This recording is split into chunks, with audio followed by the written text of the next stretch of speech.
Merci, vous pouvez vous asseoir.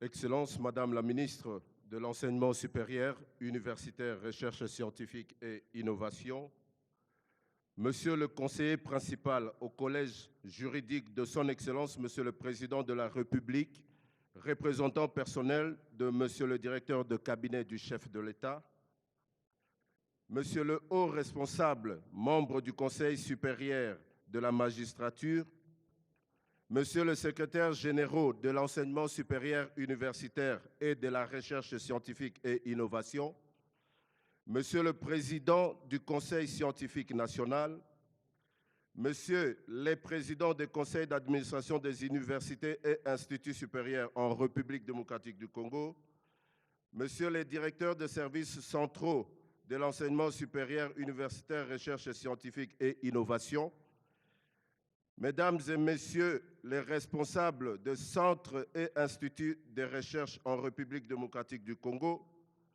Monsieur le Président des conférences provinciales des chefs d'établissement de l'enseignement supérieur universitaire, recherche scientifique et innovation, Mesdames et Messieurs les chefs d'établissement, chers membres de la grande communauté scientifique, camarades étudiantes et étudiants, distingués invités en vos titres, rangs et qualités respectifs, tout protocole observé. La science a protégé la nation hier, elle l'éclaire aujourd'hui, elle la guidera demain. C'est dans ce contexte que Son Excellence la professeure Dr Sombo Ayane Safi Mukuna Marie-Thérèse, ministre de l'Enseignement supérieur universitaire, recherche scientifique et innovation, avait initié et lancé les travaux du colloque scientifique national sur l'évaluation de la Constitution du 18 février 2006, 20 ans après. Travaux qui se sont déroulés en date du 10 au 12 juin dernier. Nous avons donc l'honneur aujourd'hui, lundi 29 juin de l'année 2026 en cours, de prendre la parole devant vous à l'occasion de la cérémonie officielle de présentation des conclusions du colloque scientifique national sur l'évaluation de la Constitution du 18 février 2006, 20 ans après, qui avait pour thème « Vers une réflexion nationale éclairée ».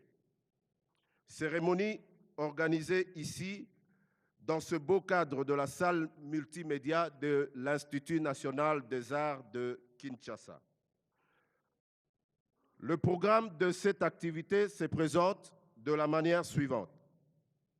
Il est prévu une partie officielle où nous allons suivre tour à tour le secrétaire général à la recherche scientifique et innovation pour le mot de bienvenue, avant de suivre l'allocution d'ouverture officielle de cette activité par Son Excellence, Madame la Ministre de l'Enseignement supérieur universitaire, recherche scientifique et innovation. Après l'ouverture officielle de l'activité, il est prévu 5 séquences. Dans la première séquence, on parlera de fondements scientifiques du colloque, où il est prévu la présentation de la garantie du respect de la démarche scientifique par le président du Conseil scientifique national, la présentation condensée des termes de référence, la présentation des statistiques de participation, la présentation de la matrice consolidée des résultats et la présentation de la mini-enquête rapide sur la connaissance de la Constitution par les participants. Et pour la deuxième séquence, on aura les conclusions scientifiques. Dans ces conclusions, il y aura la présentation du rapport général, la présentation de la valeur ajoutée des travaux de chaque pôle. Donc, il s'agira là du pôle de Kinshasa, le pôle de Kisangani et le pôle de Lubumbashi. Et dans la troisième séquence,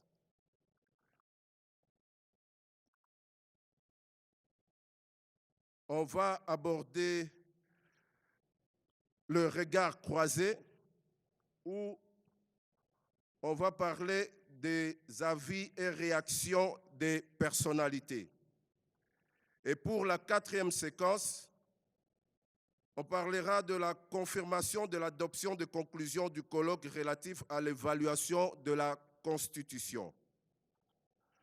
Dans cette séquence, il y aura la lecture solennelle de la déclaration de Kinshasa, la signature symbolique de la déclaration de Kinshasa par les présidents du conseil scientifique, les présidents des pôles scientifiques, les rapporteurs généraux.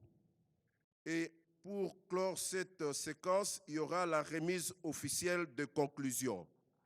Et enfin, dans la cinquième séquence, ça sera la clôture officielle avec le discours de Son Excellence, Madame la ministre de l'Enseignement supérieur universitaire, Recherche scientifique et innovation. Et cette cérémonie sera sanctionnée par une photo de famille avant de passer au cocktail. Sans vouloir abuser du temps, avec votre autorisation, Excellence, Madame la ministre, nous invitons M. Odon Dambou, secrétaire général à la recherche scientifique et innovation, pour le mot de bienvenue. Monsieur le secrétaire général. Voilà, nous sommes ici à l'Institut national des arts pour participer à cette grande manifestation. Comme on l'a dit tout à l'heure, la Constitution est le pacte fondamental de la nation. L'évaluer, c'est renforcer l'état de droit, consolider la démocratie et préparer l'avenir de la République. La RTNC est là pour vous retransmettre en direct cette grande cérémonie de la présentation des conclusions du colloque scientifique national sur l'évaluation de la Constitution du 18. Madame la ministre de l'Enseignement supérieur, universitaire, recherche scientifique et innovation, Messieurs le secrétaire général de l'ESI, et chers collègues, Madame et Messieurs les membres du conseil d'administration des universités et des instituts supérieurs, Messieurs le président du conseil scientifique national, Mesdames et Messieurs les recteurs et directeurs généraux, Mesdames et Messieurs les professeurs, distingués invités à vos titres et qualités respectifs, Mesdames et Messieurs, c'est pour moi un réel honneur et un agréable devoir de vous souhaiter la plus chaleureuse bienvenue à cette cérémonie consacrée à la présentation officielle des conclusions du colloque national sur l'évaluation de la Constitution du 18 février 2006, 20 ans après son adoption. Votre présence nombreuse et la qualité des personnalités réunies en ces lieux témoignent de l'intérêt que notre pays accorde à la réflexion scientifique lorsqu'il s'agit d'éclairer les grandes orientations de la nation. Durant 3 jours, les communautés universitaires et scientifiques de Kinshasa, Kisangani et Lubumbashi ont démontré que la recherche scientifique constitue un levier essentiel d'aide à la décision politique. Par la diversité des expertises mobilisées et la richesse des échanges, elles ont apporté une contribution remarquable à l'analyse des 20 ans d'années de pratiques constitutionnelles. Cette cérémonie marque une étape importante. Elle ne constitue pas seulement la restitution des travaux d'un colloque, mais elle traduit la volonté du ministère de faire de la science, de l'expertise et de l'innovation les instruments au service du gouvernance publique, qui du reste est l'une des 3 missions assignées aux universités, à savoir les services à la communauté. Les conclusions qui seront présentées aujourd'hui sont le fruit d'un travail collectif ayant associé des constitutionnalistes, des chercheurs de plusieurs disciplines, des magistrats, des experts, des représentants des institutions publiques, des étudiants, des acteurs de la société civile. Elle offre un regard scientifique sur les acquis de la Constitution de 2006, les difficultés rencontrées dans sa mise en œuvre et les perspectives d'évolution qui inspirent les défis du XXIe siècle.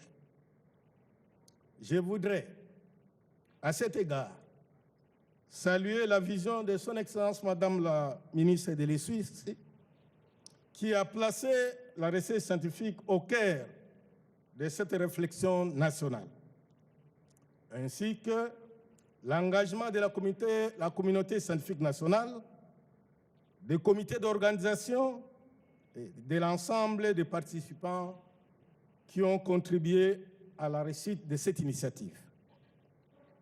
Je forme le vœu que les recommandations issues de ces colloques alimentent utilement la réflexion des institutions de la République et renforcent la place de la recherche scientifique dans l'élaboration des politiques publiques. Ainsi, je vous remercie de votre aimable attention.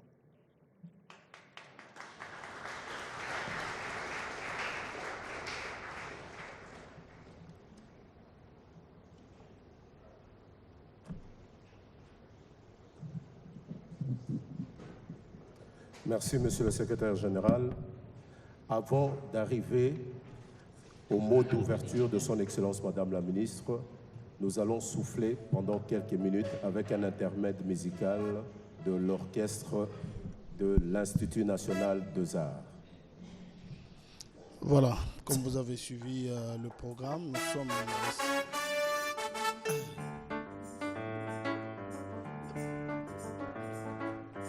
soki nde tolingi mboka toyokana bato nyonso Kongo totika lelo nde Botswana tobongisa ekolo ya Kongo tobotama bakongole tokotikala bakongole kolinga te ekolo mosusu eyakokabola mboka biteni mitema ya bakongole ekomi kopela mboto na miku France toyakani tobongisa tolongola motema ya Kongo.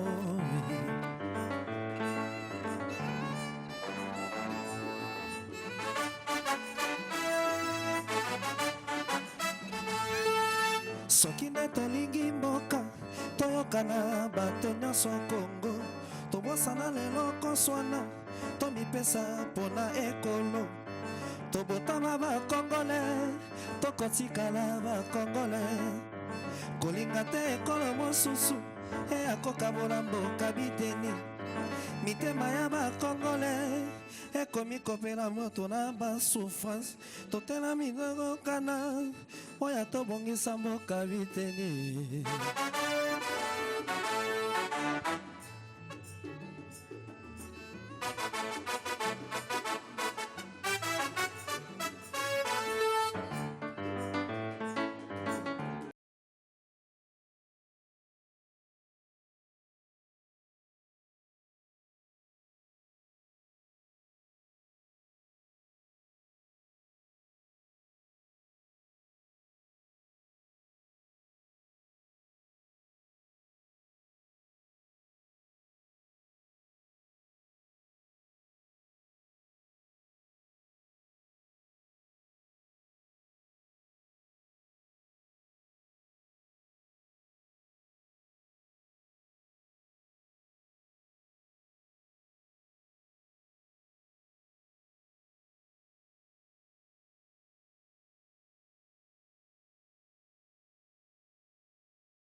nous permet Merci de beaucoup. recevoir la ministre de l'Enseignement supérieur universitaire. Est-ce qu'on peut nous remettre un peu de lumière afin de nous permettre de bien suivre les discours de son Excellence Madame la La ministre? ministre de l'Enseignement supérieur va, dans quelques instants, donner les discours d'ouverture pour ces travaux de la présentation du rapport général du colloque scientifique national sur l'évaluation de la Constitution du 18 février 2006, 20 ans après.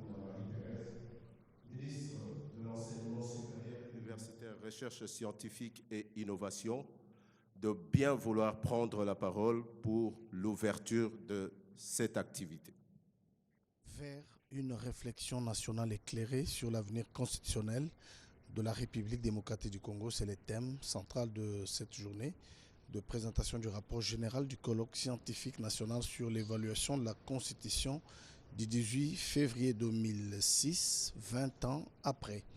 Nous allons à présent vous laisser suivre les mots d'introduction de la ministre de l'Enseignement supérieur et Recherche scientifique, Madame Thérèse.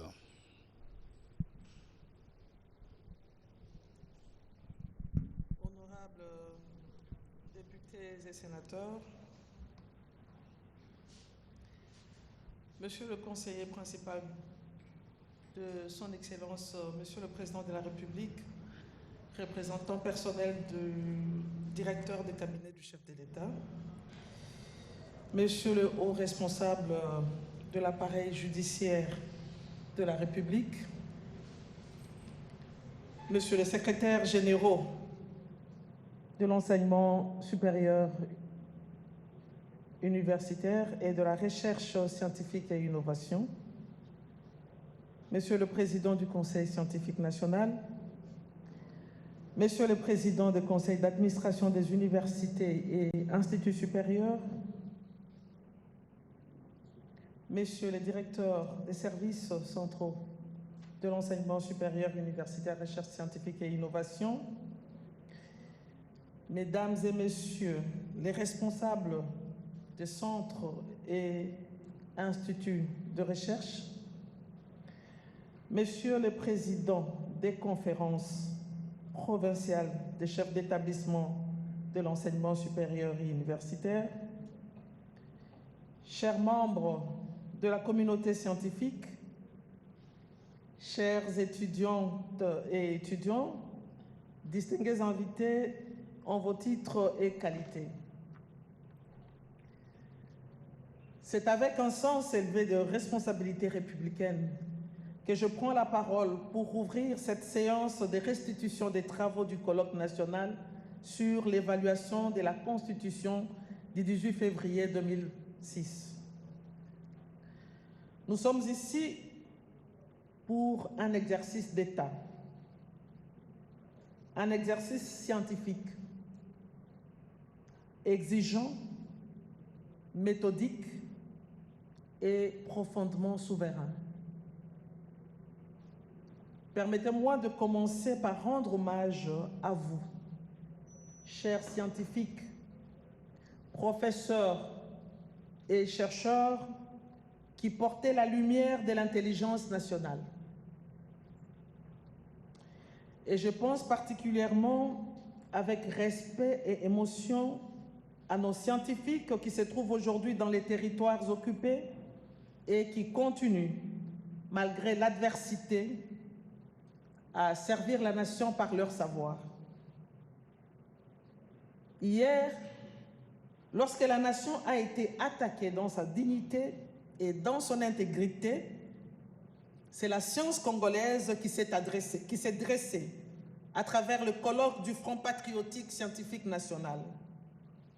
Vos analyses, vos cartes, vos travaux juridiques, vos expertises historiques ont donné à l'État des arguments nécessaires pour défendre la République sur la scène internationale. Hier, la science a protégé la nation.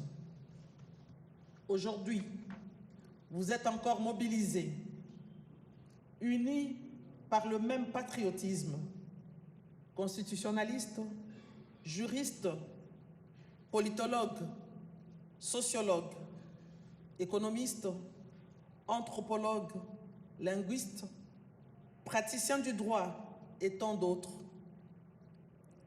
Vous avez quitté vos amphithéâtres, vos laboratoires, vos cabinets pour servir la nation. Vous avez travaillé avec méthode, objectivité et rigueur. Vous avez produit une matière intellectuelle de haute qualité, au-dessus de bruit, des passions et des narratifs extérieurs. Aujourd'hui, la science éclaire la République. Demain, les défis à venir, qu'ils soient institutionnels, économiques, sécuritaires, climatiques ou technologiques, exigeront davantage de rigueur, de méthode et d'ancrage scientifique.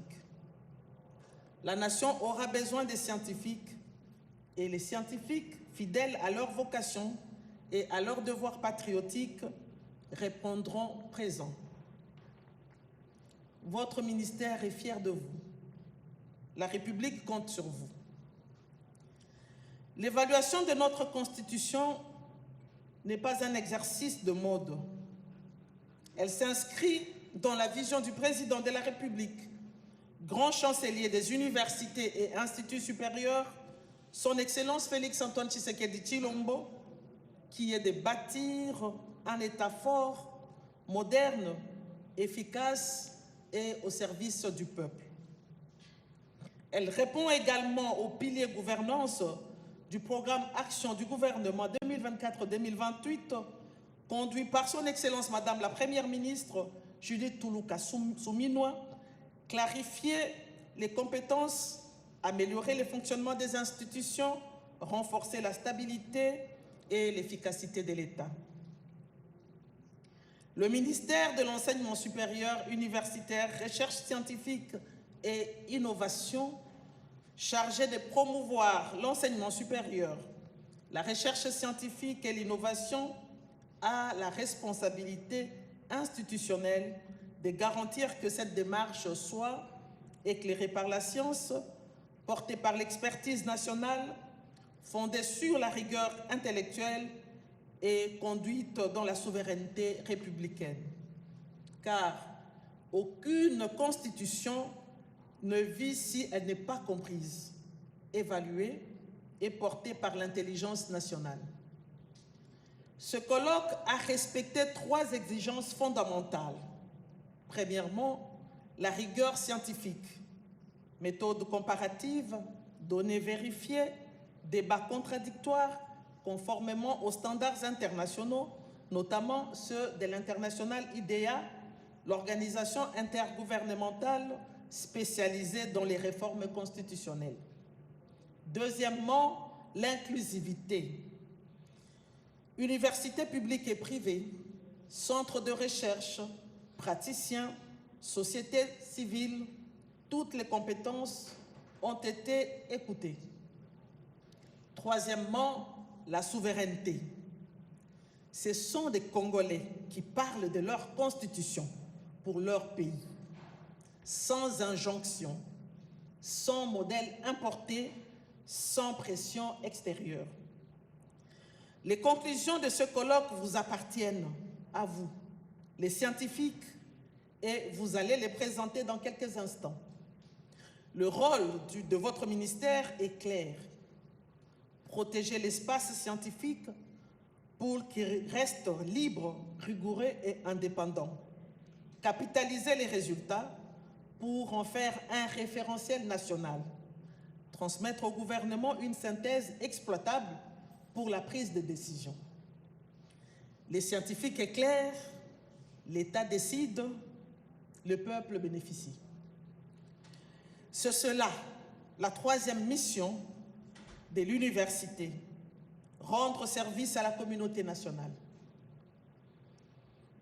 Mesdames et messieurs, l'université congolaise n'est pas une tour d'ivoire. Elle est une force de proposition pour la nation. Ce colloque en est la preuve éclatante.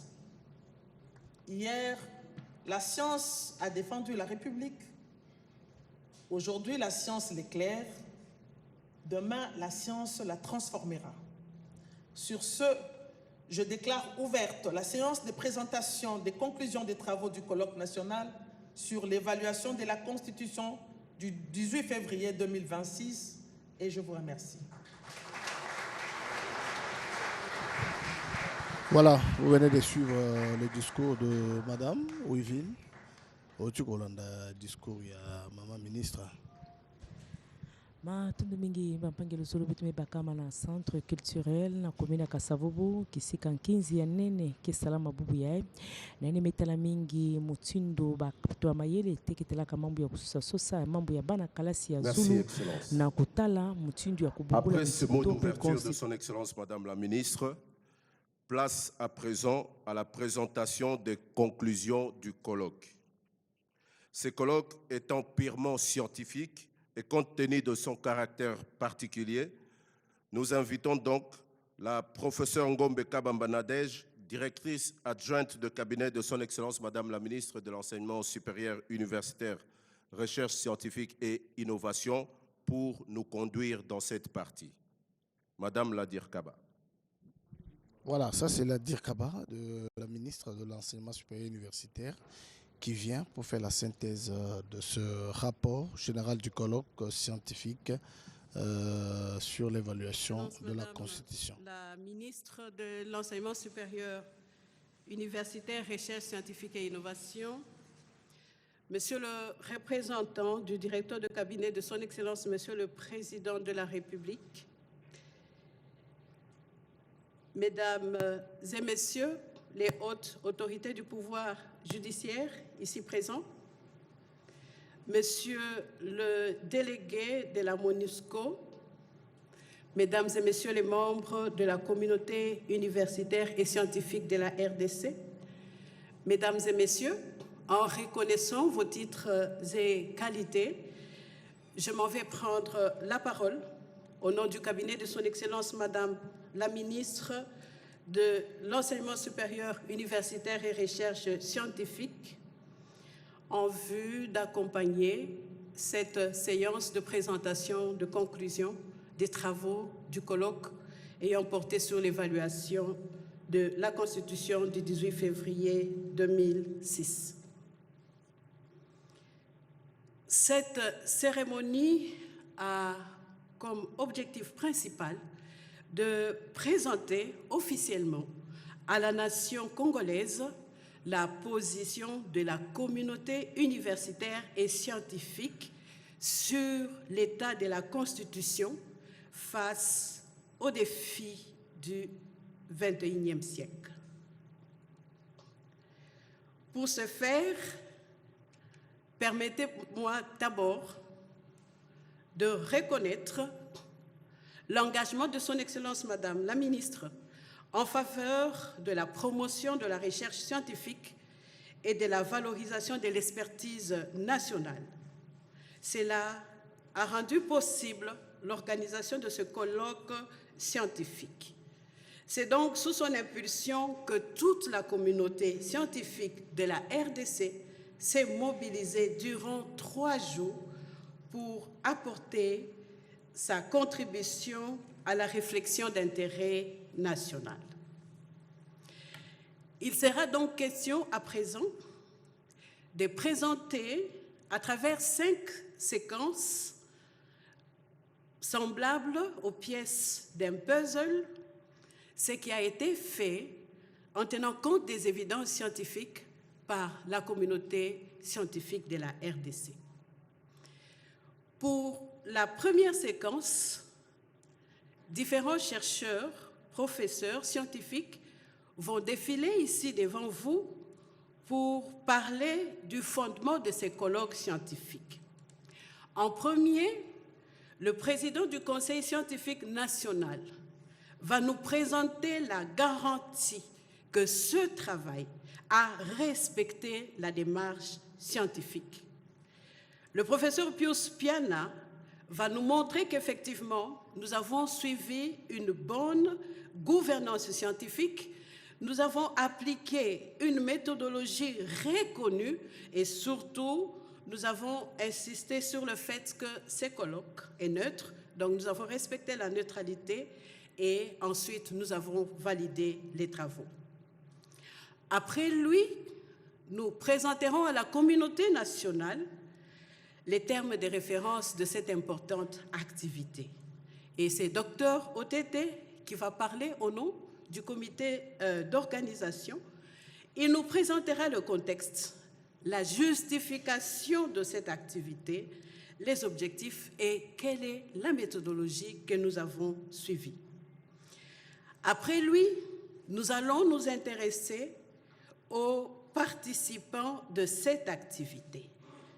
Nous avons en principe récolté et documenté les fiches de présence, la répartition de ces chercheurs, si effectivement nous avions eu toutes les parties prenantes à cette activité. Pour cheminer avec la présentation de ces fondements, nous allons aborder la méthodologie. Professeur Bakari, qui vient à peine d'arriver, venant de Lubumbashi, il va présenter la matrice consolidée des résultats. Il va montrer qu'effectivement, à travers une checklist, à travers un outil développé, nous avons suivi rigoureusement une méthodologie scientifique pour pouvoir analyser et évaluer cette Constitution de 2006, donc notre loi fondamentale. Et pour finir cette première partie, cette première séquence, nous allons suivre la présentation d'une mini-enquête sur la connaissance de la Constitution par les participants. Il est bien d'évaluer la Constitution, mais il faut d'abord savoir ceux-là qui l'évaluent, quel est leur niveau de connaissance par rapport à la Constitution. Nous avons dû faire cet exercice et vous allez découvrir ensemble avec nous, le comité organisateur, ce qu'en ont été les résultats. Sans plus tarder, j'ai présenté les contenus de cette première séquence. Je m'en vais inviter le président du Conseil scientifique national, notre garant scientifique. Il va effectivement nous montrer que nous avons suivi la rigueur scientifique. Nous avons fait un travail avec beaucoup d'objectivité et de neutralité. Professeur Pius, vous avez la parole. Voilà, vous venez de suivre là les mots d'introduction de la DIRCABA, Nadège, du ministère de l'SURS, qui a présenté la synthèse. Être libre avec les micros, à moins qu'il y ait un autre micro.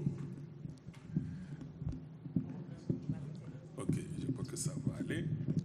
Donc, Marie-Thérèse Sombo qui a présidé, qui a ouvert ces travaux.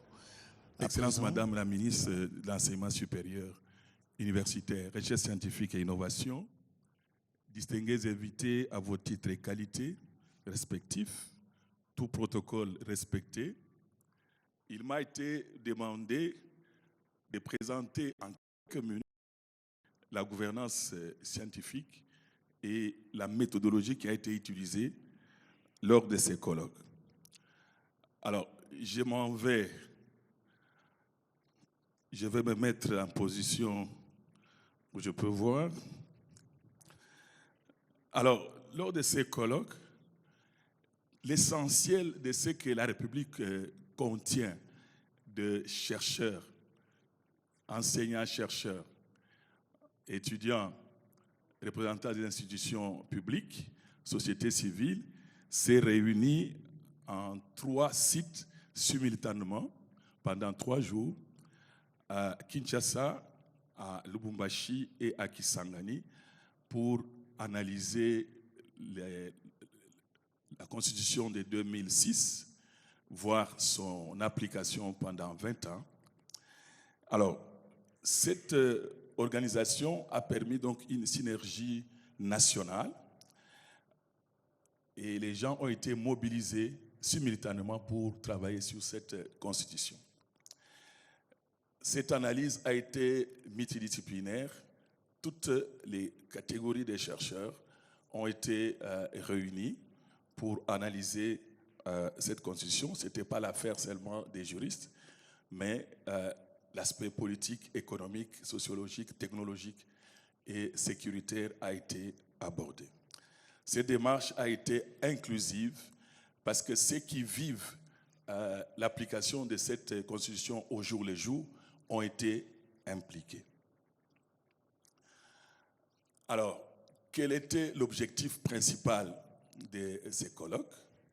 C'était l'évaluation scientifique, multidisciplinaire et prospective des 20 années de mise en œuvre de la Constitution du 18 février 2006, afin d'apprécier ses acquis, ses limites, son effectivité, sa capacité à répondre aux défis actuels et futurs de la République. Alors, les objectifs spécifiques suivants ont été poursuivis: dresser un état des lieux de 20 années d'application, analyser les acquis institutionnels, démocratiques, économiques, sociaux, environnementaux et juridiques, identifier les difficultés rencontrées dans l'application de certaines dispositions constitutionnelles ainsi que leurs causes, apprécier la pertinence du cadre constitutionnel au regard des mutations géopolitiques, économiques, technologiques, scientifiques, environnementales et sociales, mettre en évidence les enjeux émergents susceptibles d'influencer l'évolution du droit constitutionnel congolais, recueillir les contributions des universités, des instituts supérieurs, des centres de recherche, des experts et des acteurs institutionnels. Enfin, formuler des recommandations et des orientations stratégiques fondées sur les résultats de la recherche. Alors, le fait que ces travaux ont été organisés simultanément à 3 pôles, ça a permis que toute la nation puisse être impliquée. Et c'est une méthode donc innovante qui a permis en peu de temps de rassembler les points de vue du plus grand nombre. Alors, le pôle de Kinshasa a analysé la Constitution sous le prisme géostratégique et institutionnel. Il s'agissait là de voir les structures de l'État et du pouvoir. Comme participants, c'était les représentants des institutions d'enseignement supérieur de la recherche scientifique de Kinshasa, du Congo central, du Kwango, du Kwilu, de Mai-Ndombe, du Kasaï, de l'Équateur, de la Tchouapa et de Sankuru. Pour les poules de Lubumbashi, là, il fallait analyser la Constitution sous les prismes industriel et transition énergétique. Il fallait analyser la souveraineté économique et des ressources. Comme participants pour Lubumbashi, c'était les représentants des institutions d'enseignement supérieur et de la recherche scientifique du Haut-Katanga, du Lualaba, de Olomami, de Tanganyika, de Lomami, du Kasaï central et de Maniema. Quant au pôle de Kisangani, il devait analyser la Constitution sous les prismes sociologiques, anthropologiques et environnemental, notamment l'impact citoyen et climatique. Comme participants pour les pôles de Kisangani, donc la Chopo, les Turi, les Nord Kivu, les Sud Kivu, les Maniema, les Bazuele, les Ouele, les Nord Ubangi, Sud Ubangi, Mongala et Tchouapa. Alors, la gouvernance scientifique dans ces 3 sites avait comme un principe fondamental la liberté académique. Donc, tous les participants se sont exprimés librement. Lors des séances, on a commencé partout par un exposé d'orientation par un constitutionnaliste. Et après, chacun dans son domaine de recherche a pu exposer comment il vit la Constitution pendant 20 ans. Alors donc, c'est que les travaux ont adopté une approche scientifique, interdisciplinaire, parce que tous les aspects ont été abordés, participative, parce que toutes les couches de la population ont participé, comparative, parce qu'on a pu regarder comment les autres constitutions parlent des matières, notamment les matières scientifiques, et prospective avec les nouvelles orientations, les nouveaux changements mondiaux. Alors, l'analyse a reposé sur plusieurs méthodes complémentaires. D'abord, l'analyse juridique de la Constitution, l'étude des 20 ans, les 20 années de pratiques constitutionnelles, l'examen comparé des expériences étrangères, communication scientifique présentée dans les 3 pôles, et il y en a eu beaucoup, les débats en atelier, et puis la formulation des recommandations consensuelles. Un rapport résultant d'une synthèse nationale des travaux conduits simultanément dans les 3 sites et produits. Alors, de toutes les analyses des 3 pôles, il y a une concordance. Quelle que soit l'option à choisir, tout en préservant les acquis de la Constitution 2006, il convient de tenir compte des nouveaux enjeux du XXe siècle, notamment l'intelligence artificielle, donc encadrer l'essor technologique et l'innovation, la souveraineté numérique, protéger les données à caractère personnel et sécuriser les cyberespaces nationaux, la santé moderne, donc l'intégration de la santé mentale, des neurosciences, de l'approche globale One Health, transition écologique, gestion active du changement climatique, valorisation de l'économie du carbone, les ressources stratégiques, transition énergétique, nucléaire civil, pacifique, souveraineté alimentaire.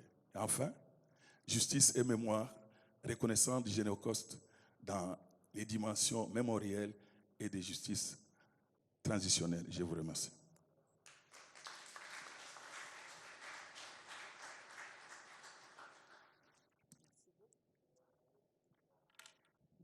Monsieur le Président du Conseil scientifique national, pouvons-nous dire que vous avez validé la méthodologie scientifique de ce colloque? Merci. Est-ce que nous pouvons l'applaudir? Nous retenons donc de la présentation du Président du Conseil scientifique national que ce travail a été inclusif. Ce travail a permis une mutualisation d'efforts. Ce travail a permis à ce que les scientifiques, quel que soit leur site, puissent agir en toute liberté académique. Après donc cette validation des travaux scientifiques, permettez-moi de me retourner vers le docteur Otété Franck, conseiller en charge de projet de son Excellence Madame la Ministre, pour l'inviter en vue de nous présenter à la nation congolaise le condensé des termes de référence de cette activité.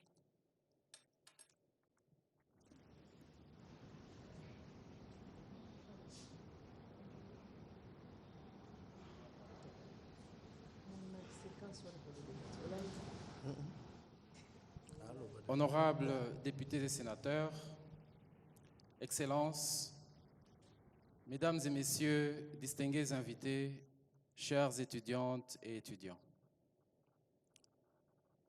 C'est un honneur pour moi de me retrouver devant vous en ce moment pour pouvoir vous faire l'économie de ce qu'a été les termes de référence de ce grand colloque national qui nous occupe en ce moment.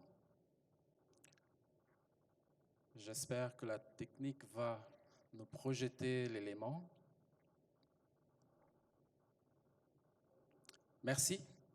Tout d'abord, quelques éléments de contexte. Il s'est agi donc de pouvoir revenir sur cette constitution du 18 février 2006 qui a, comme nous le savons tous, constitué un fondement de la restauration de la paix, de l'unité nationale, de l'état de droit, de la consolidation de la démocratie, bien évidemment, 20 ans après son application, cela appelle une évaluation scientifique au regard de nouvelles réalités nationales et internationales. Quelques éléments de justification.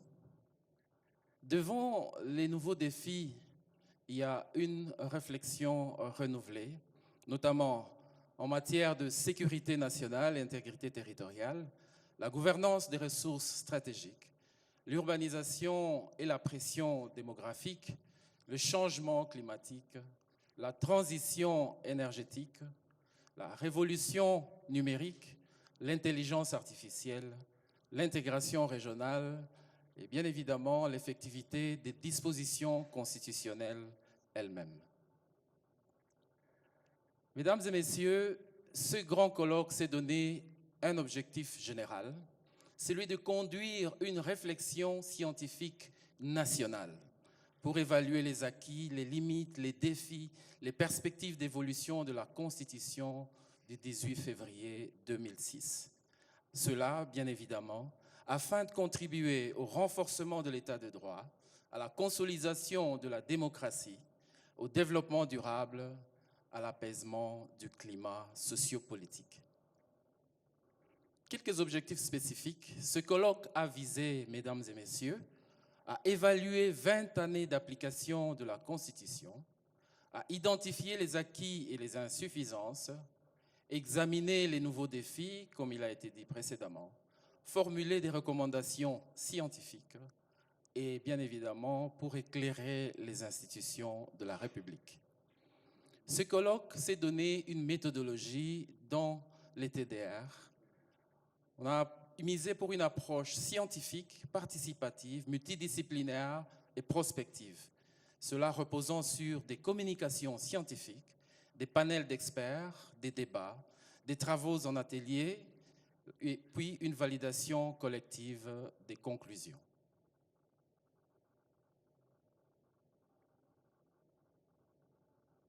Quelle a été l'organisation scientifique de ce colloque? Comme il a été dit précédemment, on s'est organisé en 3 pôles complémentaires, le pôle de Kinshasa, de Kisangani et de Lubumbashi.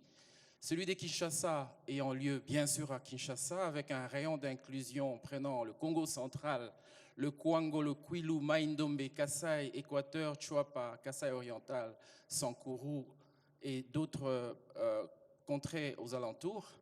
Celui de Kisangani portant sur la c'est le pôle sociologique et anthropologique et environnemental, comme lieu Kisangani, rayon d'inclusion Chopo, Chuapa, Mongala, Maniema, Nord-Ubangi, Sud-Ubangi, Haut-Ouélé, Ituri, Bas-Ouélé, Nord-Kivu et Sud-Kivu et les alentours. Celui de Kinshasa, mesdames et messieurs, a porté sur l'aspect industriel et la transition énergétique.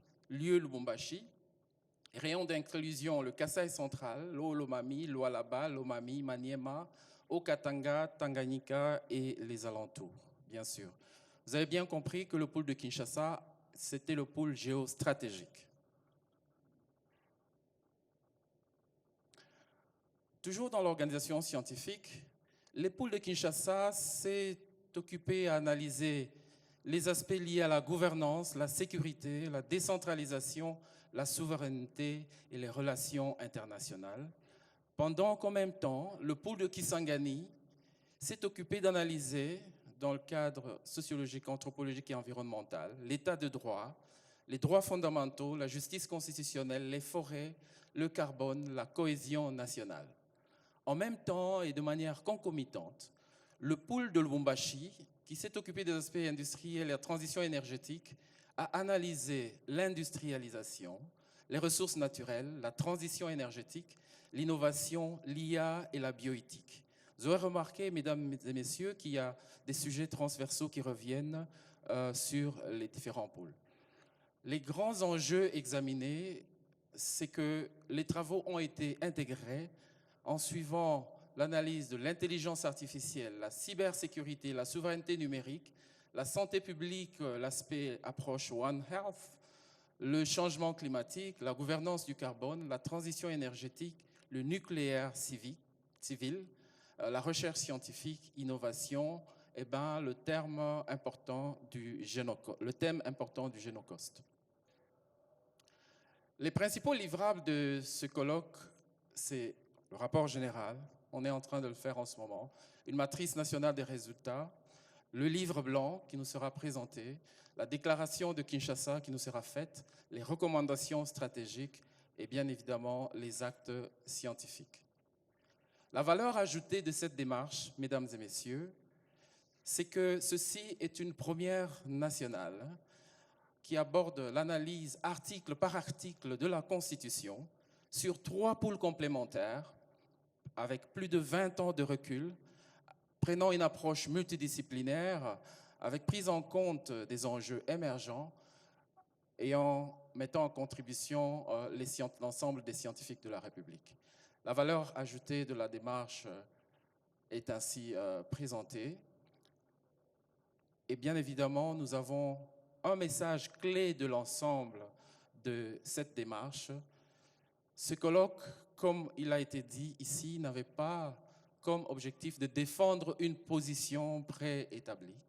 Sa mission a consisté, mesdames et messieurs, à fournir aux institutions de la République une évaluation scientifique, objective et prospective de 20 années d'application de la Constitution afin d'éclairer les choix futurs dans l'intérêt supérieur de la nation.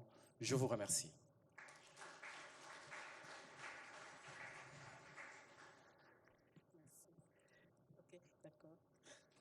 Merci bien, Dr Otete. Excellence, Madame la Ministre. Je suis tentée de relire encore ceci. La science a protégé la nation hier, elle l'éclaire aujourd'hui, elle la guidera demain. Vous avez suivi sans doute avec moi qu'effectivement, pas à pas, c'est une démarche scientifique rigoureuse qui a été menée, mise en place pour nous permettre de bien analyser la Constitution de 2006 et de pouvoir en livrer les recommandations et les conclusions. Pour ce faire, permettez-moi d'inviter le conseiller Henri Muzombo qui va certifier qu'effectivement, les salles des conférences de Kisangani, de Lubumbashi, de Kinshasa n'étaient pas remplies des gens qui sont venus chanter, mais par contre, des parties prenantes importantes à la science et qui ont effectivement travaillé. Conseiller Henri. Merci, madame.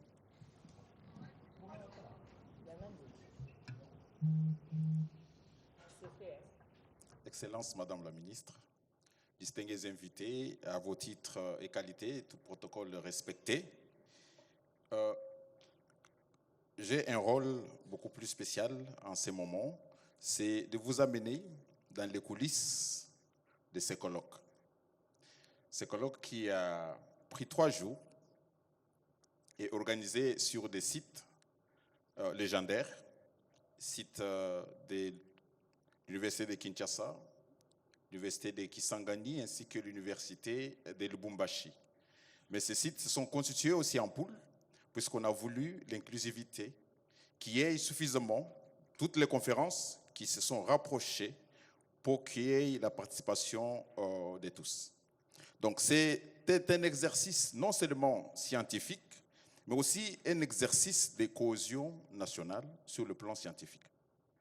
Ce qui a fait que les différents enseignants académiques, les corps scientifiques, les corps, les pathos, les étudiants et étudiantes, chacun dans ce qu'il a ou dans ce qu'il avait de meilleur, ils se sont évertués à donner le meilleur d'eux-mêmes. Et cela dans une liberté de penser et aussi dans une liberté d'expression où une convivialité s'est créée. Donc j'ai senti que quand vous donnez la place à un scientifique, une parole dans toute indépendance, il est capable de vous produire le meilleur de lui-même. Et chacun dans son domaine avait la capacité de pouvoir défendre ce qu'il avait, mais tout en sachant que nous sommes tous autour d'une seule loi fondamentale qui est notre Constitution, que nous avons appelée la Constitution de 2006. Il y a eu des étudiants qui, la plupart d'entre eux, qui n'étaient pas encore à l'âge de la majorité lors des référendums de cette Constitution-là, mais ils étaient très intéressés pour comprendre comment ça se passe, puisqu'ils étaient appelés à pouvoir poser des questions fondamentales pour savoir décider sur leur avenir, puisqu'ils savaient que cet exercice viendrait un jour. Et c'était vraiment un moment de coulisses très, très particulier. Et c'est comme ça que les statistiques des participants, selon les sites, nous avons les sites des... est-ce qu'il y a... Ça peut...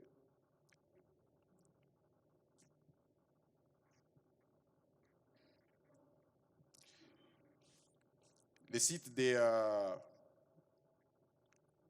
oui, les sites des Kisangani, les participations sont parties de 1000 à 1500 par jour. Les sites de Kinshasa, autour de 1000 par jour. Et de Lubumbashi, la même chose. Mais le point le plus essentiel à signifier ici, et que nous devons retenir dans les coulisses, ce que j'ai vu des personnes engagées qui sont restées, puisque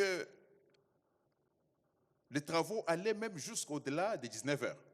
Et ça montre effectivement qu'il y avait un engagement. Et chacun voulait vraiment donner le meilleur de lui-même. Et les gens ne partaient pas. Ils étaient là à vouloir poser toutes sortes de questions et interagir dans la salle.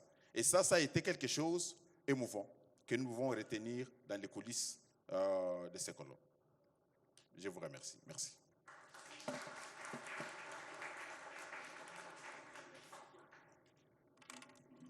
Vous l'avez sans doute constaté, il y a eu convergence ou afflux des parties prenantes, des scientifiques, quel que soit le pool concerné. Excellence Madame la Ministre, nous avons travaillé durant 3 jours. Durant 3 jours, nous avons documenté, nous avons collecté des données. Mais comment est-ce que nous les avons collectées? Nous les avons collectées à l'aide des checklists, des matrices en Excel. Nous avons en fait développé un outil qui nous a permis d'analyser et de ressortir les résultats, les recommandations principales pour ce travail. J'aimerais à présent inviter docteur ou professeur Bakary Amoudi, qui est arrivé ce matin. Je ne sais pas s'il a pris la moto, mais il est dans la salle avec nous. Il va nous présenter la matrice des résultats. Comment est-ce qu'on a pu travailler avec cette matrice pour présenter l'analyse qui a donné la position officielle des scientifiques congolais par rapport à la Constitution de 2006. Je vous souhaite la bienvenue et je vous accorde la parole pour la présentation de la matrice. Okay. Bien, merci. Excellence, Madame la Ministre, Auguste Assemblée, tout protocole est respecté. Je suis honoré d'avoir été associé aux activités de ce jour. Donc, il m'a été chargé de présenter la matrice de l'évaluation de la Constitution du 18 février, qui a constitué la base des recommandations scientifiques et stratégiques. Alors, cette communication va s'articuler autour de ces 3 petits points. Je vais d'abord présenter le contexte, mais le professeur Pius en a déjà suffisamment évoqué. Je vais donner l'élément fondamental, les éléments qui constituent la matrice. Et pour ceux-là qui vont avoir accès à cette matrice, je vais essayer de vous faire comprendre comment elle a été designée et comment lire cette matrice pour pouvoir la comprendre. Alors, en guise de contexte, nous savons tous que depuis quelques jours, quelques mois, notre pays s'est engagé sur la voie de la relecture de sa loi fondamentale. Et donc, dans cette optique, notre ministère a souhaité participer, mais avec un regard scientifique, pour voir ce qu'est notre loi fondamentale âgée de 20 ans maintenant. Et donc, la relecture qui nous a été proposée par le ministère s'est appuyée sur 6 axes majeurs. L'axe institutionnel, politique, économique, environnemental, scientifique et innovation technologique, ainsi que sécuritaire et géostratégique. Le professeur Pius a déjà donné beaucoup de détails. Mais l'élément majeur qu'il faut retenir, c'est que la Constitution a été examinée plus comme un cadre stratégique de gouvernance et non simplement comme un texte juridique, puisque tout ce qui était là n'était pas des juristes. Alors, là encore, c'était déjà dit. Donc, pour cette évaluation scientifique multidisciplinaire, dans un bref délai, les établissements ont été regroupés en pôles. Le professeur Pius a encore une fois donné les détails là-dessus. Pour les pôles de Kinshasa, eh bien, ils avaient comme thème principal l'analyse géostratégique, avec comme axe de réflexion l'évaluation des aspects liés aux institutions, à l'état des droits, à la gouvernance. Pour Lubumbashi, nous avons été appelés à réfléchir sur le développement industriel et la transition énergétique, avec comme axe de réflexion regard sur l'industrialisation, la gestion des ressources stratégiques et la transition énergétique. Je m'excuse. Et pour les pôles de Kisangani, donc, le thème principal portait sur les aspects socio-environnementaux, avec comme axe de réflexion l'analyse des aspects socio-culturels, sanitaires, environnementaux, ainsi que de la cohésion nationale. Alors, de quoi est constituée la matrice, et je crois que c'est la partie centrale. La matrice est constituée de 10 éléments, et donc 10 rubriques, et je vais les parcourir très rapidement.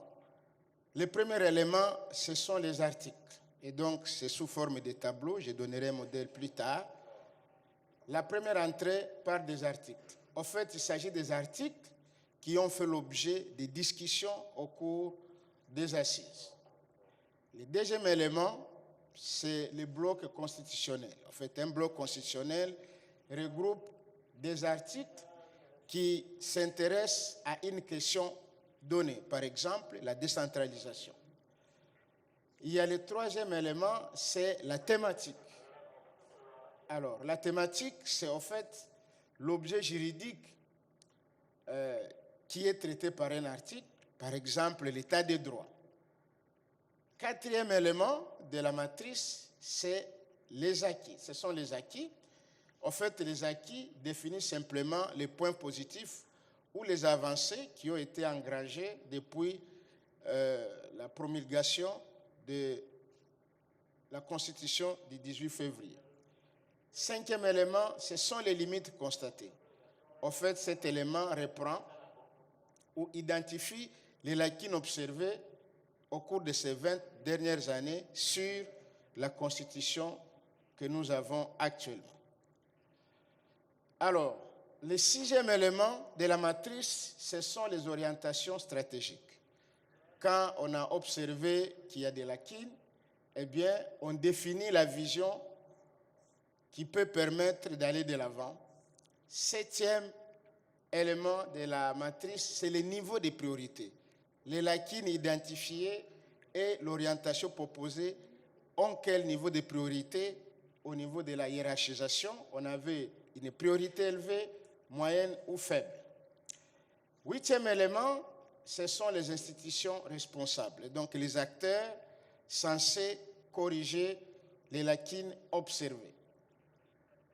Neuvième élément, c'est l'horizon, et donc l'horizon définit les timings durant lesquels nous devrions corriger les lacunes que nous avons observées. Et enfin, le dixième élément, ce sont les réformes proposées en fonction des pôles où il y a eu des discussions. Alors, s'il faut utiliser notre matrice, l'objet principal, en fait, c'est l'évaluation de la Constitution. La matrice, à l'état actuel, a 153 lignes, couvrant environ 100 articles, déterminant les acquis, les limites, les réformes et les orientations stratégiques qui ont été proposées, ainsi qu'au niveau des institutions, les acteurs clés qui devraient nous aider à corriger cela. Alors, nous avons parlé tout à l'heure de hiérarchisation des priorités et donc on a créé un filtre on peut dire, nous voulons d'abord voir les domaines qui sont les plus prioritaires, on peut filtrer et les avoir. Et donc, il faut faire attention lorsqu'on va lire les documents, puisque certaines lignes ne parlent pas des articles, ils parlent d'un bloc d'articles, ce que nous avons appelé bloc reprenant un ensemble d'articles qui discutent d'un domaine bien défini. Mais on a donné aussi les sources de financement, et cela, nous les retrouverons dans les rapports. Alors, voici un extrait. Il y a plusieurs lignes, mais j'ai souhaité vous donner un exemple. L'extrait de la matrice nationale complétée en fonction d'un bloc constitutionnel. Ici, les blocs portent ici les ressources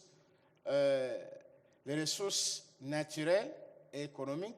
C'est la deuxième colonne. Mais quels sont les articles qui ont été identifiés, qui sont en lien avec ce bloc? C'est l'article 9, 34, 36, 53, 54, 55, 56.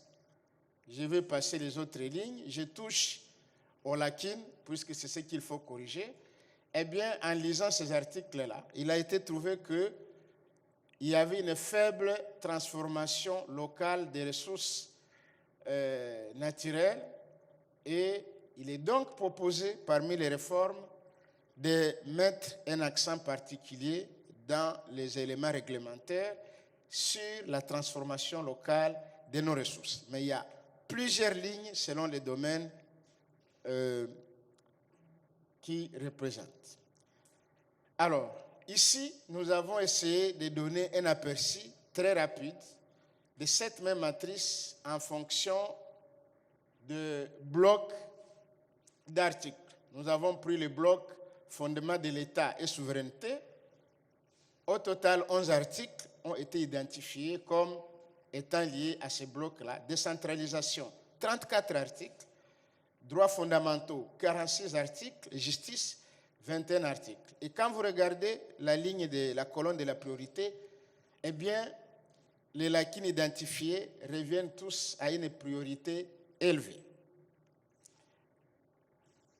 Et donc, ici également, on pouvait présenter les mêmes tableaux sous un autre modèle. Je vous épargne de ces détails-là. Eh bien, merci pour votre aimable attention.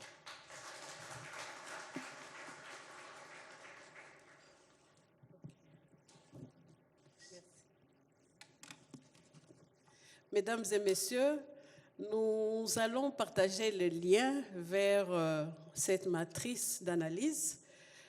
Vous aurez certainement l'occasion de constater, comme moi j'ai eu à le faire, qu'il y a des termes ou bien des terminologies qui doivent rejoindre notre loi fondamentale. C'est par exemple que nous devons passer de l'économie de production à l'économie des transformations. Nous allons entendre parler de la souveraineté numérique, de la souveraineté économique et de la souveraineté énergétique. Les scientifiques ont réellement travaillé et ils ont apporté un outil. Je ne vais pas dire que c'est un outil terrible, mais c'est un outil qui doit nous amener à prendre la bonne décision pour le devenir de la nation. Alors, avant de passer à la présentation du rapport, il est important de savoir si réellement ceux-là qui ont analysé, évalué cette Constitution ont quand même une connaissance de cette Constitution. Nous allons encore aller vers Lubumbashi, parce que c'est Lubumbashi qui nous a aidés à développer ces Google Forms pour pouvoir mener cette mini-enquête. Je vais inviter professeur Jeff Chitamba de l'Université de Lubumbashi, s'il peut bien nous rejoindre pour nous donner les résultats de cette enquête. Est-ce que nous avions le droit d'évaluer la Constitution? Est-ce que nous la connaissions? OK.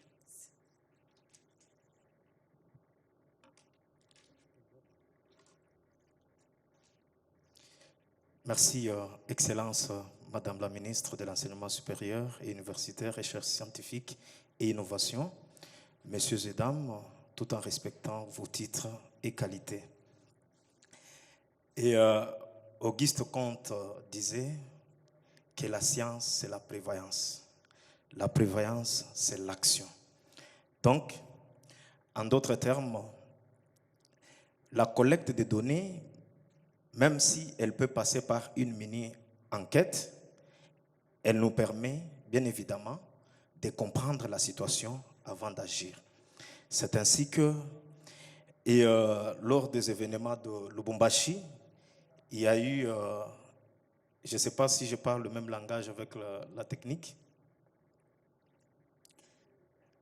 OK. Il y a eu une mini-enquête qui a été menée. Et le plan de ma présentation de cette mini-enquête va porter sur 4 points. Premièrement, nous parlerons du contexte et justification. Pour ne pas revenir encore à Auguste Comte qui disait, pour comprendre un fait social, il faut le placer dans le contexte dans lequel il est né et il évolue. Deuxièmement, nous allons parler de l'approche méthodologique. Troisièmement, de la présentation des résultats. Et quatrièmement, nous allons parler de la synthèse et nous allons vous présenter l'analyse. Alors, le contexte et justification. Pourquoi cette étude sur la connaissance? C'est parce qu'on ne peut pas évaluer quelque chose qu'on ne connaît pas. Il faut d'abord connaître la Constitution avant de l'évaluer. Alors, 20 ans après, il est quand même important de savoir, est-ce que les gens connaissent la Constitution? En dehors de la connaître, est-ce qu'ils s'en approprient? Est-ce qu'ils considèrent la Constitution comme leur bien propre? Alors, comme toute enquête, nous nous étions fixés certains objectifs. Et vous allez comprendre que ces objectifs suivent les niveaux selon la taxonomie de Bloom. C'est comme ça qu'avant d'évaluer, il fallait d'abord apprécier le niveau de connaissances des citoyens sur la Constitution. Après avoir évalué plutôt, apprécié, c'est alors que nous allons passer à l'évaluation. Parce qu'on ne peut pas évaluer, comme je le disais, quelque chose qu'on ne maîtrise pas. Les enjeux majeurs de cette enquête. La Constitution, d'abord, c'est pour qu'il y ait une consolidation de l'état des droits. La loi doit primer au-dessus de tout. Et deuxièmement, c'est pour juger aussi une éducation civique et aussi voir s'il y a eu une sensibilisation sur la Constitution de la République démocratique du Congo. Ainsi, instaurer ou encore constater si cette Constitution nous aide à mettre en place une gouvernance démocratique et enfin une participation citoyenne éclairée. Est-ce que les citoyens participent?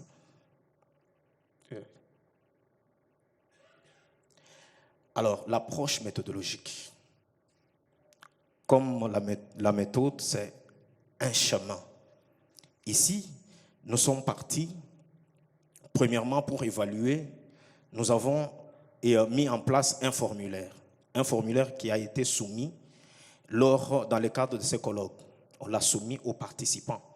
Et bien évidemment, nous sommes partis d'abord, premièrement, avec l'indication des questions obligatoires.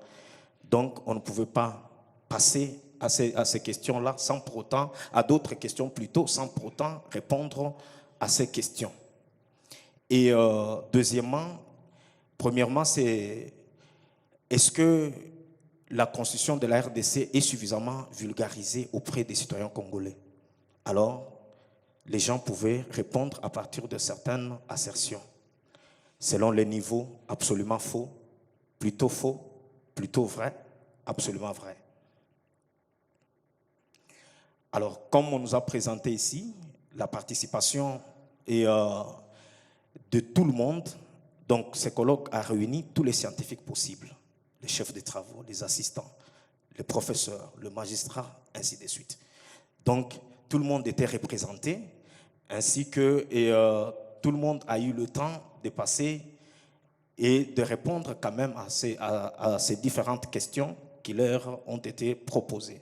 Mais hélas, il fallait quand même mettre en place un échantillon. Donc, parce qu'il s'agissait bien évidemment d'une mini-enquête. Pourquoi nous l'appelons mini-enquête? Parce que c'est une enquête qui nous aide à avoir les données préliminaires qui peuvent nous aider bien évidemment à avoir certaines autres enquêtes approfondies dans l'avenir. Alors, par exemple, nous avons la question de savoir est-ce que la constitution de la RDC est suffisamment vulgarisée auprès des citoyens congolais?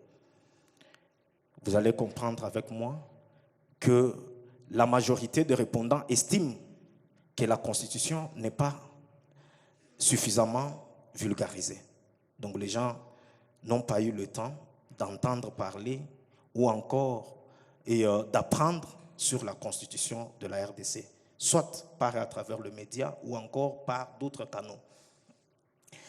Et à la question de savoir si les gens avaient pleinement besoin d'une connaissance des grandes lignes de la constitution de la RDC, beaucoup de citoyens parmi ceux qui ont répondu ont estimé et ont témoigné leurs propres limites en matière constitutionnelle.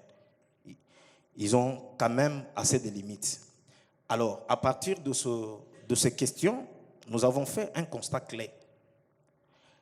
Le constat clé est celui d'un déficit d'éducation civique et d'un besoin urgent de programmes de sensibilisation. L'auto-évaluation modeste confirmant le déficit d'accès à l'information juridique essentielle. Les gens n'ont pas l'accès à la Constitution. Bien qu'aujourd'hui nous avons tous les smartphones, est-ce que nous avons la possibilité tous de télécharger la Constitution? Même si nous la téléchargeons, est-ce que nous avons le temps de la lire?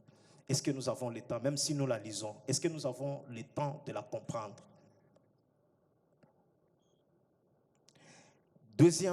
La deuxième série a concerné les questions en rapport avec la décentralisation et les droits fondamentaux. Alors, premièrement, en rapport avec la décentralisation, est-ce que les gens comprennent principalement la distinction entre les compétences exclusives au pouvoir central et celles des provinces? Est-ce que les gens maîtrisent la notion de la décentralisation?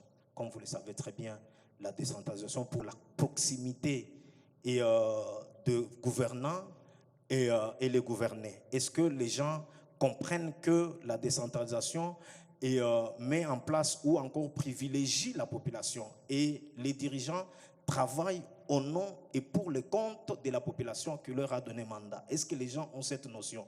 Nous nous sommes rendus compte qu'il y a une confusion persistante sur la décentralisation et surtout sur la répartition des compétences. Au jour d'aujourd'hui, il y a des Congolais qui ne savent pas quelles sont les compétences qui reviennent au pouvoir central et quelles sont les compétences qui reviennent au pouvoir provincial, voire même aux entités territoriales décentralisées.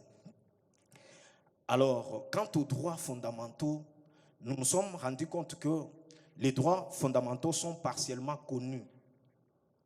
Vous allez constater avec moi que tout le monde va nous dire que la Constitution nous donne la liberté d'opinion, la liberté d'expression, la liberté d'adhésion à des associations, ainsi de suite. Mais vous allez comprendre qu'il y a un problème technique qui se pose. On oublie que dans cet article, il est dit que la loi fixe les modalités de cette liberté. Donc, il y a des lois qui fixent les modalités de cette liberté. Oui, certes, nous avons la liberté, mais il y a une fixation des modalités. Comment est-ce que nous pouvons exercer notre liberté d'opinion? Comment nous allons exercer notre liberté de manifestation? Est-ce que les gens maîtrisent?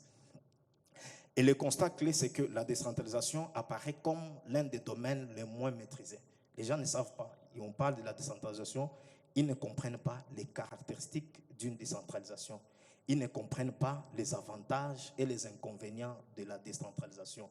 Les gens voient comme si c'est une manière tout simplement d'avoir les dirigeants au niveau urbain ou encore au niveau communal, mais ne comprennent pas pourquoi la Constitution veut à ce que l'on ait ces gouvernants-là à tous ces niveaux-là. Et la méconnaissance des droits fondamentaux, j'en parlais déjà, parce qu'il y a des limites. Les gens savent seulement qu'ils ont la liberté d'opinion, la liberté de manifestation, la liberté d'adhésion, mais ils ne savent pas qu'il y a des lois qui fixent les modalités de ces libertés-là. Donc il se pose pratiquement un problème technique. Alors la question, la quatrième série a concerné les questions liées aux institutions et équilibre des pouvoirs. Au équilibre des pouvoirs. Les institutions respectent, est-ce que les institutions respectent les dispositions constitutionnelles? Pour comprendre si les institutions respectent les dispositions constitutionnelles, il faut connaître la Constitution elle-même. Alors, quand les gens n'ont pas la bonne maîtrise, ils estiment que entre ce qui s'est fait, il y a un écart considérable entre ce qui s'est fait dans les institutions et le pratique constitutionnel.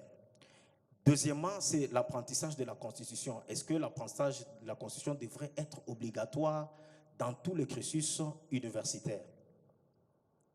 Alors, vous allez comprendre que la grande partie a estimé que, évidemment, c'est une obligation. Les gens doivent apprendre. Les gens doivent apprendre la Constitution à partir même de l'école primaire. Pourquoi pas la maternelle?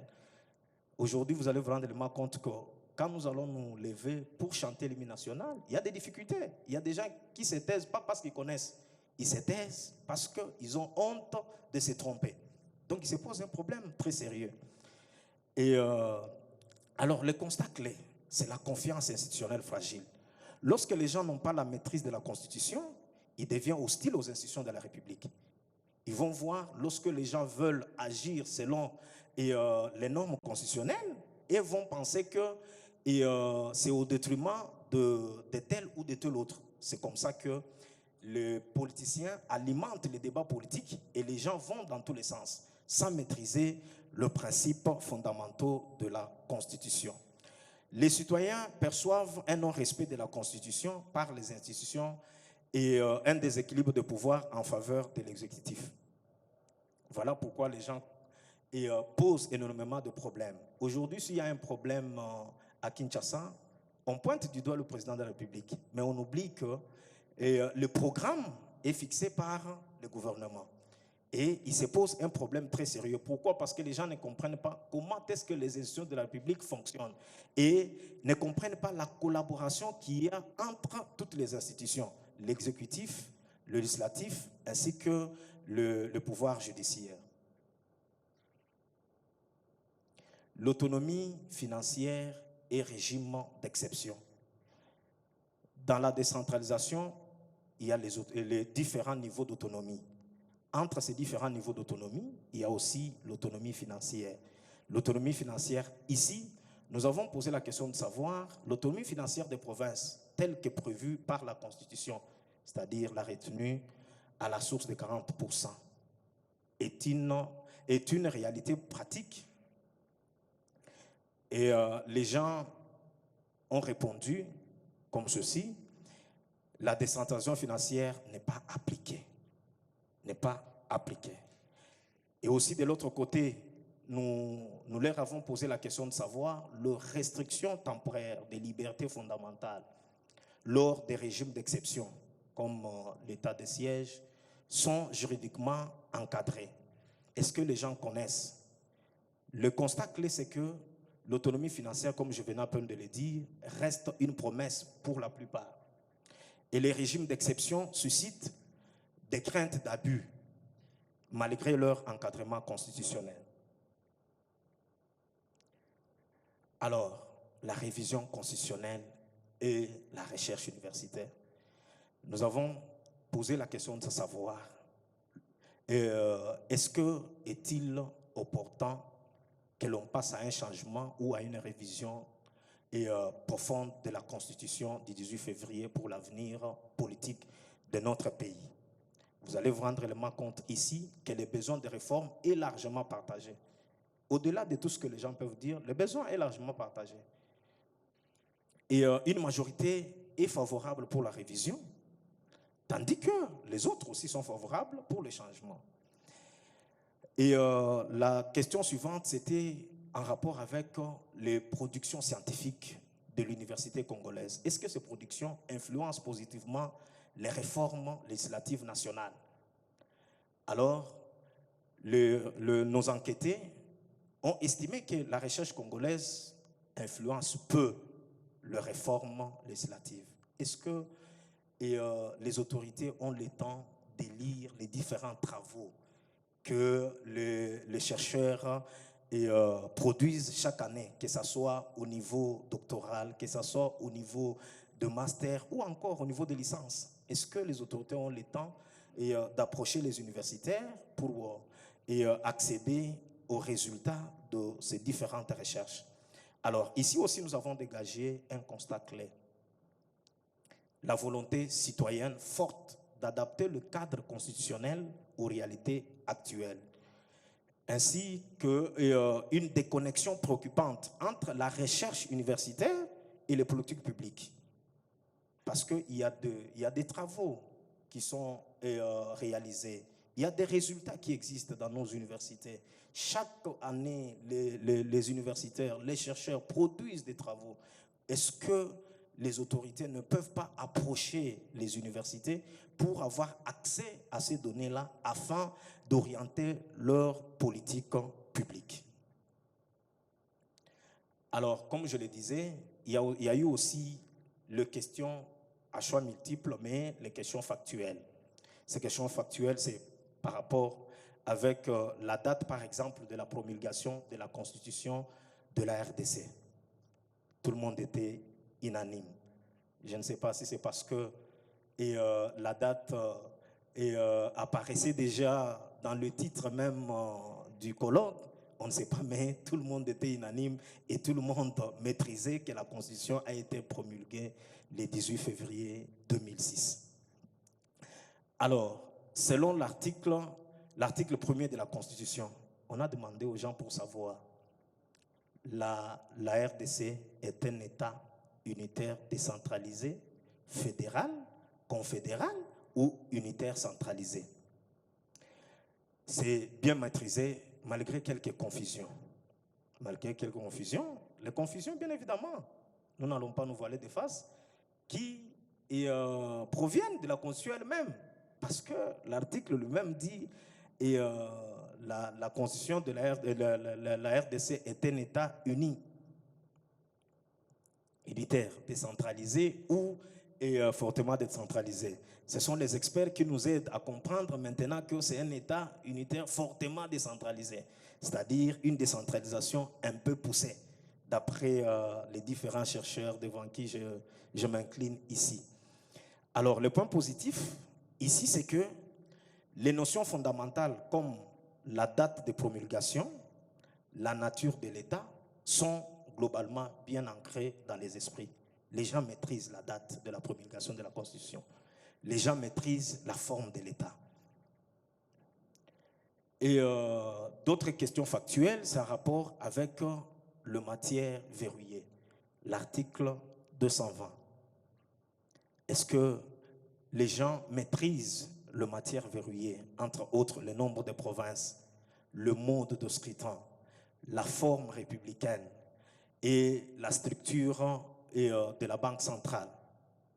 Vous allez constater que le constat est que les dispositions techniques et structurantes du texte constitutionnel sont souvent mal identifiées.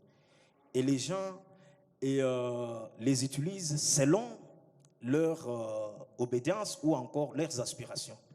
Leurs aspirations, c'est comme ça que vous verrez certains alimenter l'opinion publique pour aller dans le sens qui retrouvent pratiquement leur obédience politique, et d'autres aussi en font de même.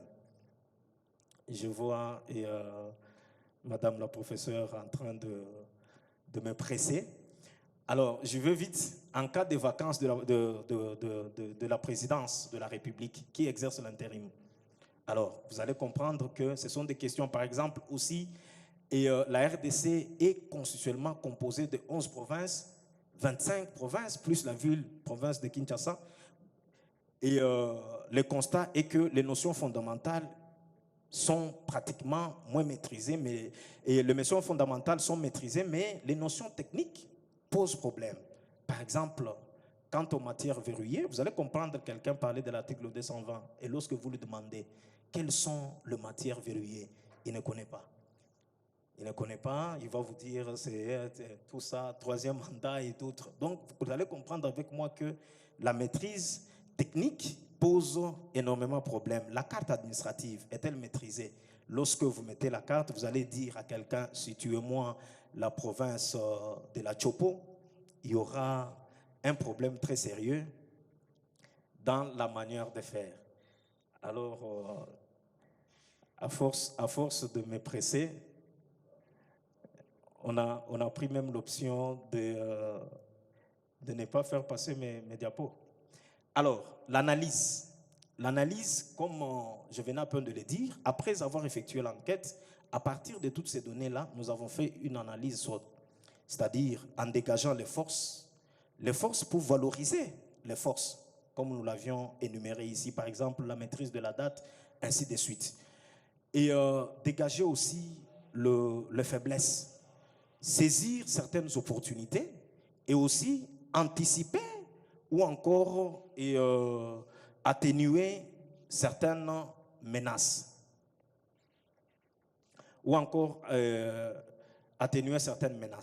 Et de cette analyse, nous y avons dégagé 6 principaux enseignements.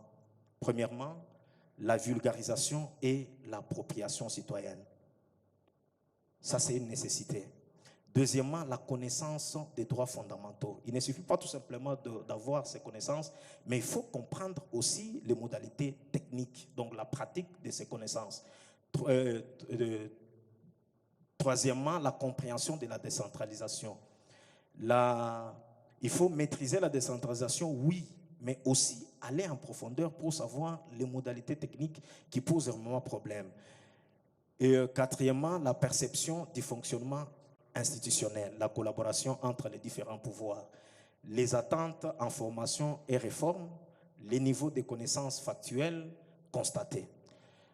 Et la conclusion intermédiaire, c'est que ces enseignements révèlent un besoin urgent de renforcement de l'éducation civique. C'est une nécessité.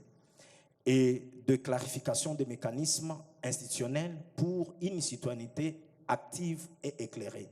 Parce que la Constitution est pour la population. Et si nous disons que la population est souveraine, nous devons d'une manière ou d'une autre l'aider à comprendre cette Constitution et à s'en approprier. Alors, de manière globale, l'enquête révèle qu'une Constitution globalement connue dans ses grandes lignes, mais curieusement, insuffisamment maîtrisée dans ses aspects techniques. Et surtout, peu vulgarisée, comme je le disais, auprès du grand public. Alors, il y a les annexes en rapport avec les formulaires, des questionnaires que nous avons soumis à nos enquêtés. Et pour ce faire, j'ai dit et je vous remercie pour votre aimable attention. Il est difficile d'arrêter un scientifique quand il parle, vraiment difficile. Nous disons donc merci au professeur Jeff. Nous retenons qu'un appel pressant va être donné ici pour que nous puissions, une fois de plus, nous engager tous à mener cette étude à plus grande échelle. Là, nous avons travaillé, je crois, sur 291 enquêtés. Je crois que nous avons 26 provinces. Nous devons aller au-delà et présenter une base solide encore d'évidence pour permettre à ce que nous puissions aider les pays à lever la bonne option par rapport à la loi fondamentale. Nous allons à présent arriver à la partie centrale de cette activité, qui est donc la présentation du rapport général. Mais avant ça, je vais demander à l'orchestre de chambre de l'INA de nous aider à souffler avec un chant patriotique. Et juste après, nous allons inviter un des rapporteurs adjoints de ces colloques à prendre la parole pour la présentation des résultats. Ina.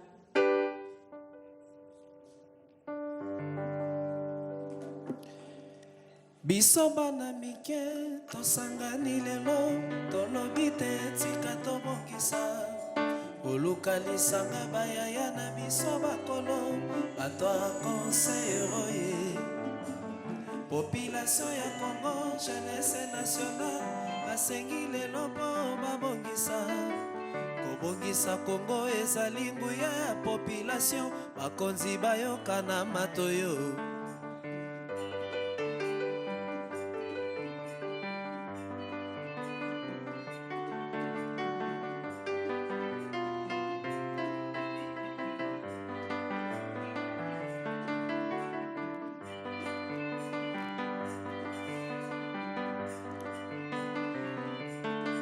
kobongisa Congo awe